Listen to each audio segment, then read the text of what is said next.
세상에는 다양한 어머니의 모습이 존재하지만 어떤 자녀에게는 그 이름이 평생의 상처로 남기도 합니다. 최근 한 방송사를 통해 50대 여성의 충격적인 제보가 전해졌습니다. 수십 년이 지났지만 어린 시절 어머니에게서 겪었던 고통이 여전히 현재를 지배하고 있다는 내용이었습니다. 제보자는 위로 언니, 아래로 남동생이 있는 3남매 중 둘째였습니다. 제보자의 기억 속 어린 시절의 집은 평온한 공간이 아니었습니다. 제보 내용에 따르면 어머니는 자녀들에게 무자비한 폭력을 행사했습니다. 특히 언니가 주된 표적이 되었다고 합니다. 어머니는 딸들을 무릎 꿇게 한 채 체벌을 가하는 일이 잦았고 이 기억은 제보자에게 깊은 죄책감과 공포로 남았습니다. 밤마다 언니의 다리에 약을 발라주던 기억이 아직도 생생하다고 그녀는 토로했습니다. 어머니의 폭력은 멈추지 않았고 그 누구도 막을 수 없었다고 제보자는 주장합니다. 아버지가 없는 순간에 주로 폭력이 일어났지만 아버지가 있더라도 상황은 다르지 않았습니다. 제보에 따르면 아버지가 폭력을 말리려 하면 어머니는 아버지에게까지 폭력을 행사했습니다. 가족 구성원 누구든 자신의 말에 이의를 제기하는 것을 용납하지 않는 분위기였다고 합니다. 제보자는 어린 시절을 떠올릴 때 빨래방망이를 든 어머니의 모습이 가장 먼저 생각난다고 말했습니다. 이는 제보자 측의 주장이지만 그만큼 당시의 공포가 얼마나 컸는지 짐작하게 하는 대목입니다. 어머니는 폭행 사실을 숨기기 위해 상처를 가릴 수 있는 긴 바지를 입혀 딸들을 학교에 보냈다고 합니다. 이로 인해 자녀들은 외부의 도움을 요청할 기회조차 차단당했습니다. 폭력은 언니에게만 국한되지 않았습니다. 제보자 역시 유치원 혹은 초등학교 저학년 시절부터 심한 폭행에 시달렸다고 기억했습니다. 고등학생 때는 교복이 찢어질 정도로 맞은 경험도 있다고 밝혔습니다. 상처를 가리기 위해 한동안 긴팔 체육복을 입고 학교에 다녀야만 했습니다. 잘못을 빌어도 반항을 해도 폭력은 그치지 않았고 오직 어머니의 분이 풀릴 때까지 계속되었다고 합니다. 신체적 학대뿐만 아니라 정서적 학대도 극심했습니다. 제보자에 따르면 어머니가 하는 말의 절반 이상이 욕설이었다고 합니다. 자녀들의 이름을 부르기보다 거친 욕설로 부르는 일이 더 많았다는 것입니다. 이로 인해 3남매는 어머니의 눈에 띄지 않으려 했었고 대화 자체를 피하는 것이 일상이 되었습니다. 집은 더 이상 안전한 공간이 아니었습니다. 어머니의 기분이 좋지 않은 날이면 3남매는 집 밖을 배회해야만 했습니다. 제보자는 어머니가 술을 마시고 잠들기를 기다렸다가 밤늦게서야 조용히 집에 들어갔던 날들에 대해 이야기했습니다. 아이들에게 가장 안전해야 할 집이 가장 피하고 싶은 공간이 되어버린 것입니다. 이러한 환경은 아이들의 정서에 씻을 수 없는 상처를 남겼습니다. 시간이 흘러 언니가 결혼으로 독립하면서 집에는 제보자와 남동생 그리고 어머니만 남게 되었습니다. 상황은 나아지지 않았고 제보자 역시 집을 벗어나기 위해 도망치듯 결혼을 선택했다고 합니다.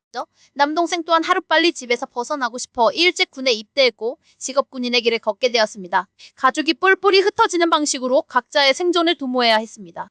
결혼 후 제보자는 한동안 안정적인 삶을 찾았습니다. 다정한 남편과 아이를 낳고 평범하지만 소중한 가정을 꾸렸습니다. 그녀는 아이를 키우면서 나는 절대 엄마처럼 되지 않겠다고 다짐하며 최선을 다했다고 합니다. 과거의 상처를 극복하고 새로운 삶을 만들어가는 듯 보였습니다. 이 시기는 그녀에게 잠시나마 찾아온 평화의 시간이었습니다. 하지만 그 평화는 오래가지 못했습니다. 온 가족이 함께 떠난 바닷가 여행에서 불의의 사고로 남편과 아이가 모두 세상을 떠나는 끔찍한 비극이 발생했습니다. 제보자는 한순간에 세상의 전부를 잃은 듯한 고통에 빠졌습니다. 이 사건은 그녀의 삶을 송두리째 흔들었고 잊고 싶었던 과거의 악몽을 다시 불러오는 계기가 되었습니다. 슬픔에 잠긴 딸에게 어머니는 위로가 아닌 악담을 쏟아냈다고 제보자는 말합니다. 그러게 내가 그 결혼하지 말라고 하지 않았느냐는 식의 피나는 제보자의 상처를 더욱 깊게 사고들었습니다. 제보자는 감당하기 힘든 슬픔과 고통 속에서 술에 의지하기 시작했습니다. 이는 비극 이후 잠시 멀어졌던 어머니의 횡포가 다시 시작되는 신호탄이었습니다. 어머니의 통제와 간섭은 상상을 초월하는 방식으로 나타났습니다. 어느 날 어머니는 낯선 남성 2명과 함께 제보자를 찾아왔습니다. 그리고는 제보자의 양팔을 붙잡아 집 앞에 대기하고 있던 봉고차에 강제로 태웠습니다. 제보자가 끌려간 곳은 정신의료기관이었습니다. 이는 제보자에게 또 다른 거대한 트라우마로 남게 된 사건의 시작이었습니다. 제보자는 정신병동의 철창 안에 갇혔다고 당시를 회상했습니다. 빠져나갈 방법이 보이지 않는 절망적인 상황이었습니다. 그녀는 약 15일간 그곳에 강제로 입원해 있어야 했습니다. 제보자는 그곳에서의 하루가 10년처럼 느껴졌으며 20년이 지난 지금까지도 끔찍한 기억으로 남아 자신을 괴롭히고 있다고 호소했습니다. 다정하고 살가운 엄마를 원했을 뿐인데 현실은 너무나 달랐습니다. 정신병원 강제 입원 절차에는 의문점이 남습니다. 현행법상 보호의무자 2명 이상의 동의가 있어야 강제 입원이 가능합니다. 당시 어머니는 남동생의 동의를 받아 절차를 진행했습니다. 하지만 제보자는 어머니가 남동생에게 누나가 제정신이 아니니 치료가 필요하다는 식으로 거짓말을 해 억지로 동의를 받아낸 것이라고 주장하고 있습니다. 이러한 주장은 어머니가 제보자를 통제하려는 의도에서 비롯된 행위였을 것이라는 강한 추론을 낳습니다. 어린 시절에는 물리적 폭력으로, 성인이 된 후에는 사회적 제도를 악용하여 딸의 삶을 통제하려 했다는 해석이 가능합니다. 이 사건은 단순한 가족 갈등을 넘어 한 개인의 인권에 심각하게 침해한 행위로 볼 여지가 있습니다. 정신병동에서의 경험은 제보자의 삶에 지울 수 없는 흔적을 남겼습니다. 20년 전의 일이지만 바로 어제 일처럼 생생하게 느껴진다고 합니다. 이 트라우마로 인해 제보자는 정신과 약 없이는 하루도 견디기 힘든 상태가 되었습니다. 현재 우울증, 공황장애, 그리고 알코올 중독 치료까지 받고 있는 것으로 알려졌습니다. 전문가들은 제보자가 겪은 고통의 깊이를 지적합니다. 보통 사람들은 단 하나의 외상후, 스트레스 장애, 이별 경험만으로도 평생을 힘들어합니다.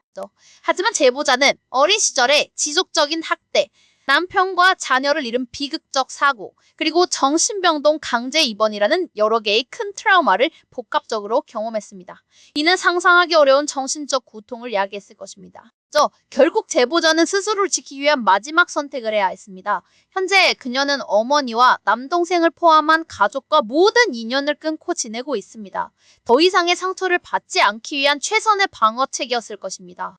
주변에서는 이러한 결정이 불효가 아니며 당연한 것이라는 반응이 나오고 있습니다. 생존을 위한 불가피한 단절이었습니다. 제보자는 지금이라도 어머니에게 법적인 책임을 물을 방법이 없는지 호소하고 있습니다. 수십 년간 이어진 학대와 인권 침해에 대한 최소한의 정의를 바라는 마음일 것입니다. 하지만 법률 전문가들은 법적 조치가 현실적으로 매우 어렵다는 의견을 내놓고 있습니다. 시간이 너무 많이 흘렀기 때문입니다. 법적 조치가 어려운 가장 큰 이유는 공소시효 문제입니다. 형사사건에는 범죄가 끝난 시점부터 일정 기간이 지나면 처벌할 수 없는 공소시효가 존재합니다.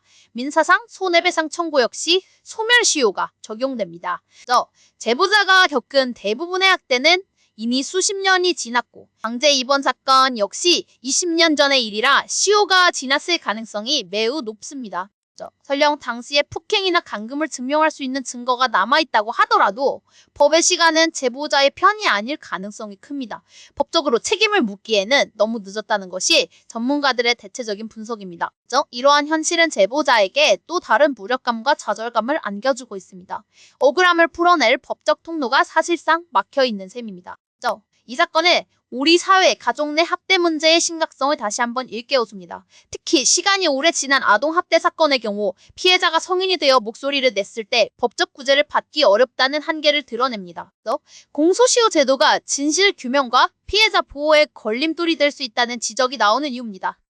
법적인 해결은 어렵더라도 자신의 이야기를 세상에 알린 것은 그 자체로 큰 의미를 가집니다. 오랫동안 억눌러왔던 상처를 밖으로 꺼내고 사회적 공감을 얻는 과정이 치유의 첫걸음이 될 수 있습니다.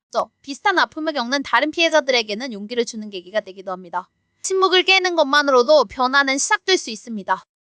제보자의 고통은 여전히 현재 진행형입니다. 법의 잣대로는 과거의 잘못을 단죄하기 어렵게 됐지만 그녀의 용기 있는 고백은 가족이라는 이름 아래 숨겨진 폭력의 실상을 고발하고 있습니다. 우리 사회가 이 아픈 목소리에 어떻게 응답하고 제3의 피해를 막기 위해 무엇을 해야 할지 깊은 고민이 필요한 시점입니다.